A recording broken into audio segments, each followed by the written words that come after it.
భారతదేశంలో నిరుద్యోగ సమస్య ఎంత తీవ్రంగా ఉంది అనే దానికి బెంగుళూరులో జరిగినటువంటి ఒక ఘటన ఉదాహరణగా చెప్పుకోవచ్చు.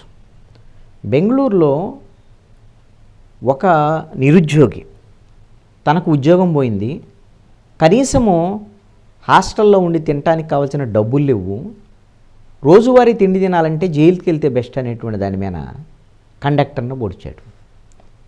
ఇది అసలు ఒక రకంగా షాక్ కలిగించేటువంటి విషయం. పోలీసులు విచారణలో తేలినటువంటి అంశం.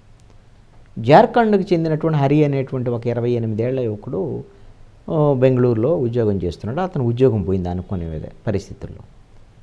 ఉద్యోగం పోతే బాగా కోపం వచ్చి, నా ఉద్యోగం పోయింది, నేను ఎలా బతకాలి ఏంటి అనేటువంటి దాని మీద అతను సూపర్వైజర్ మీద కోపం వచ్చి ఒక కత్తి కొనుక్కొని ఆ సూపర్వైజర్ని పొడుద్దామని అక్కడికి పోయాడు వాళ్ళ కంపెనీ దగ్గరికి. ఆ సూపర్వైజర్ సమయానికి లేడు.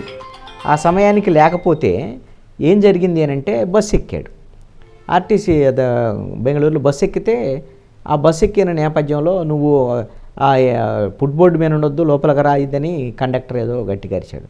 దీంతో అసలుకే ఉద్యోగం పోయిందన్న కోపం, వాళ్ళ సూపర్వైజర్ మీద కోపం, ఇవన్నిటి మీద బస్సు అద్దాలు పగలు కొట్టేసి ఆ కత్తి తీసుకొని డ్రైవర్ని పొడిచాడు. డ్రైవర్ పాపం దానికి ఏమి ప్రాణాపాయం లేదు, కానీ తీరా కేసు పెడితే పోలీసులు విచారిస్తే నాకు ఉద్యోగం పోయింది, కనీసం తినడానికి కూడా ఏం లేదు, జైలుకు పోతే తినడానికి ఇబ్బంది ఉండదు కదా అని నేను కండక్టర్ను పొడిచానని చెప్పినటువంటి మాట.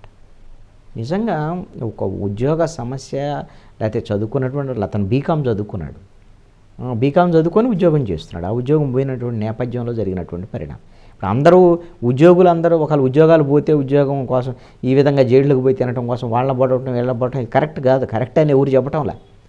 కానీ పరిస్థితి తీవ్రత, నిరుద్యోగ సమస్య, వాళ్ళ మానసిక స్థితి ఎలా ఉంటుంది, ఇలాంటి సమయంలో ప్రభుత్వాలు సంబంధించినటువంటి విషయంలో, ఉద్యోగ ఉపాధి అవకాశాల కల్పన విషయంలో ప్రభుత్వాలు స్పందించాల్సినటువంటి తీరుకి ఇది ఒక అద్దం పట్టేటువంటి కేసు కాబట్టి నేను మాట్లాడుతాను.